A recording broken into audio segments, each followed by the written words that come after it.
Pola nafas itu sebetulnya ada, kalau misalnya dalam teori ya, ada 4 teknik pernafasan. Ada yang disebut dengan pola nafas, ada yang disebut dengan teknik pernafasan rekan-rekan. Nah, Ya, bagi rekan-rekan jangan lupa di like dan di subscribe. Tekan tombol subscribe-nya karena subscribe itu gratis. Terima kasih. olah nafas terdiri dari 2 kata, benar nggak? Olah, nafas. Olah itu berarti mengolah atau meramu rekan-rekannya. Itu olah namanya. Nafas berarti urusannya dengan oksigen atau O2, O2 rekan-rekan. Oke. Nah, berarti yang namanya olah nafas itu adalah satu metode rekan-rekan ini yang harus kita pahami. Satu metode pengolahan oksigen dari alam yang diolah di dalam tubuh kita menjadi inner power rekan-rekan. Ngerti gak maksudnya? Ada inner beauty, ada inner power. Kalau inner beauty itu pancaran kecantikan dari dalam. Kalau inner power itu adalah kekuatan dari dalam. Makanya pernah lihat rekan-rekan, kalau orang yang ngolah nafas, bener gak? Kadang ada tuh yang bisa ngerasin tangan, bisa mukul bata sampai hancur, bener gak? Pernah gak lihatnya? Itu real gak? Saya rasa real, karena ada teorinya rekan-rekan. Bener gak? Nah, berarti yang disebut dengan olah nafas itu adalah bagaimana, satu metode bagaimana kita bisa mengolah oksigen menjadi inner power. Olah nafas itu sebetulnya ada, kalau misalnya dalam teori ya, ada 4 teknik pernafasan. Ada yang disebut dengan pola nafas, ada yang disebut dengan teknik pernafasan rekan-rekan. Nah, kalau pola nafas rekan-rekan ada nafas relaksasi, berarti nafas 2 namanya. Nah, ini kalian berani. Ayo nafas 2. Caranya adalah tarik nafas lewat hidung, itu ditahan langsung keluarkan lewat mulut, itu nafas 2. Kalau ada juga yang kedua, itu adalah nafas segitiga. Oke, nah ini yang sering kita pakai dalam olah nafas. Segitiga, kita tarik nafas perlahan dari hidung, tahan. Nah, kalau saya nahan pernafasan, itu sambil berzikir rekan-rekan, tarik nafas, tahan, subhanallah, walhamdulillah, wala ilaha illallah, walau akbar. Baru keluarkan nafas perlahan lewat mulut, itu nafas segitiga rekan-rekan. Kenapa saya dibiasakan untuk berzikir di dalam menahan nafas? Supaya ketika kita menahan nafas, mengolah energi ya, mengolah oksigen dalam tubuh kita, pikiran dan hati kita tetap berpusat pada Sang Maha Pencipta. Enggak? Makanya banyak orang yang bilang, wah cenah, olah nafasmu bahaya cenah. Sok urusan juli gua, sok urusan jin, bener gak? Sok kesurupan. Eta mah jelema nu malaung. Ke olah nafas, nahan nafas, pikiran ka mana, hati ka mana, hati kesurupan. Bener gak? Makanya saya membiasakan diri supaya ketika nahan nafas itu berzikir supaya teu mana-mana otak teh jeung pikiran teu malaung rekan-rekan. Bisa anu asup. Oke. Satu nafas 2, yang kedua nafas 3, pokoknya kali itu yang beda-beda. Bisa capetin pikirannya, setik-setik lah. Nah, ada yang disebut dengan metode pernafasan atau disebut juga dengan teknik pernafasan. Ada 4 rekan-rekan, sebetulnya banyak, cuman inti ada 4. 1, nafas perut. Yang kedua, nafas dada. Yang ketiga, nafas diafragma. Yang keempat adalah nafas kepala. Ada yang bilang nafas tangan, sama-sama kene nafas kepala dan nafas tangan eta kene. Jadi tong fasenya rekan-rekannya.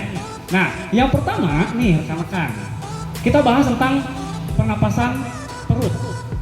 Oke, bagaimana cara kita melakukan pernapasan perut? Caranya adalah rekan-rekan nih, kita tarik nafas perlahan, kita resapi, kita hayati rekan-rekan ya, perlahan dari hidung, tarik nafas. Nah, tahan dan kumpulkan di perut, di bawah pusar atau disebut juga dengan solar plexus bagian depan. Tarik nafas perlahan lewat hidung. Nah, kita kumpulkan di perut. Oke, nantinya setelah itu kita kemplengkan dan ditahan. Kalau kata Buya, bagaimana caranya pernapasan perut itu sampai terasa bahwa pusar itu menempel ke tulang belakang rekan-rekan. Mau dicontohin? Contohin. Gak apa-apa ya, ini rada dulu masih spek, sekarang one pack ya. Terus kalau soalnya. Oke, punten. Nah, caranya rekan-rekan, kalau misalkan nafas perut, sebetulnya ada berbagai macamnya, beda-beda. Ada yang dikemplengkan, ada yang dikembungkan. Oke, ini 2 versi sebetulnya. Dua-duanya benar. Nah, yang sering kita lakukan kalau di GM itu adalah tarik nafas perlahan lewat mulut, lewat hidung ya. Nah, kita tekan atau kumpulkan di perut bawah di sini. Lalu kita kemplengkan ke arah belakang, ke arah tulang belakang. Kita nahan nafas sekuatnya atau ada hitungan. Biasanya 5 detik, 1, 2, 3, 4, 5, lalu keluarkan lewat mulut perlahan, rekan-rekan. 1, itu nafas perut, rekan-rekan. Ya, dan dikeluarkannya itu seperti hanya meniup botol. Contoh kayak gini, tarik nafas. Nah ini yang kenceng ya, kalau rekan-rekan harus perlahan, ini contoh doang. Tarik nafas. Nah, keluaran perlahan. Seperti hanya kita niup botol. Benar gak? Nah gitu, jadi dikatukan, sirine itu dikatukan ke area atas atau bawah. Bisa ke bawah, bisa ke atas. Gitu ya, bisa ya? Itu nafas perut, rekan-rekan. Yang kedua ada nafas dada. Nah, teknik nafas dada ini, rekan-rekan, yang dikembangkan bukan perut, rekan-rekan, tapi dada. Caranya kita tetap menggunakan nafas segitiga. Tarik nafas lewat hidung perlahan. Nah, yang dikembangkan adalah dada. Kita fokus kumpulin di dada si oksigen tersebut. Tarik nafas, tahan. Setelah tahan, kita keluarkan perlahan lewat mulut secara perlahan ya. Dan mengeluarkan nafasnya itu seperti halnya tadi ya, seperti halnya kita meniup botol, rekan-rekan. Oke, yang ketiga ada nafas diafragma. Oke, ini agak sulit tapi saya yakin bisa semua ya. Nah, nafas dada berarti nafas diafragma berarti kan urusannya dengan ulu hati atau diafragma. Nah, kalau dada itu mengembungnya dada, kalau perut itu ada teknik pengembungan perut. Nah, kalau misalkan nafas diafragma berarti tekniknya adalah mengembungkan ketika naik nafas nih, mengembungkan dada dan perut secara bersamaan. Setelah mengembung dua-duanya kita tahan, fokus tahan di diafragma. Ketika menahan, setelah menahan kita keluarkan perlahan lewat mulut. Contoh kayak gini kan? Kelihatan nggak? Kelihatan nggak? Oke, kembali lagi ke nafas perut ya. Ciri suksesnya nafas perut itu ketika rekan-rekan nahan nafas, rekan-rekan bisa ngomong secara lancar. Hanya nafas perut aja yang ketika rekan-rekan nahan itu bisa ngomong. Kalau yang lain berat di sini. Oke. Nah, kembali ke nafas diafragma. Tadi lupa ya. Nah, nafas diafragma berarti fokus pada diafragma, pada ulu hati atau pada angan kalau kata orang Sunda. Ya. Caranya tarik nafas lewat hidung perlahan tapi rekan-rekan ya. Ada penghayatan, ada merasakan. Apa? Ya, ada ritme perlahan, tarik nafas. Nah, yang dikembungkan kalau nafas diafragma itu dua. Dada dikembungkan, perut juga dikembungkan. Setelah mengembung, kita tahan, fokuskan di diafragma, itu namanya nafas diafragma. Setelah menahan, baru keluarkan perlahan lewat mulut. Seperti halnya kita meniup botol, rekan-rekan. Oke, ngerti ya, paham ya? Nah, yang keempat, ini nafas tangan atau disebut juga dengan nafas kepala, rekan-rekan. Oke, atau nafas otak sama aja, nafas kepala, nafas otak, nafas tangan sama ya, itu kene. Jangan dipisahkan, di spasi ya. Oke, nah caranya bagaimana rekan-rekan? Caranya adalah kita ketika menarik nafas tetap napas di hidung ya, nggak ada napas di bujur, nggak ada. Oke, yang namanya menarik nafas tetap di hidung. Hitut. Mengeluarkan nafas di bujur, hitut.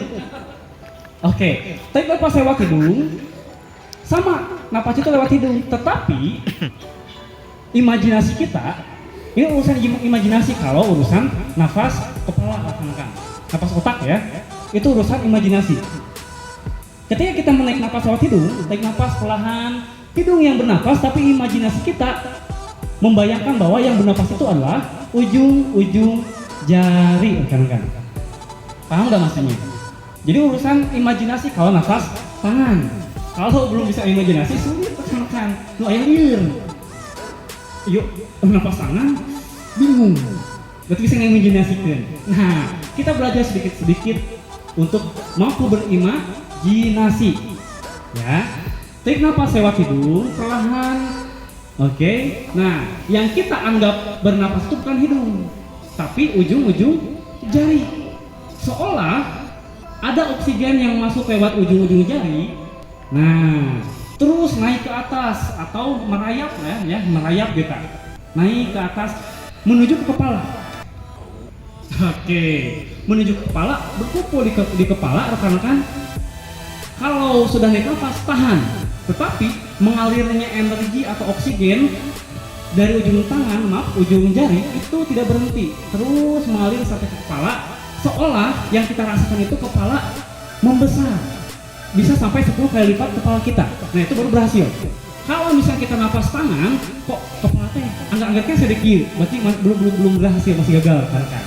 Kalau yang berhasil adalah ketika kita naik nafas, nih energi kita itu atau oksigen kita alirkan ke kepala. Semakin menumpuk, maka kepala kita akan terasa, rekan-rekannya, bukan benar-benar gedean, akan terasa membesar, bisa sampai 10 kali lipat lebih besar daripada ukuran kepala kita sendiri, rekan-rekan. Oke, setelah itu kita salurkan gumpalan atau kumpulan energi dalam kepala kita ke seluruh tubuh dan kita keluarkan lewat ujung-ujung jari, rekan-rekan. Oke, ketika mengeluarkan nafas. Tandanya kalau misalkan kita naik nafas rasanya apa? Dingin.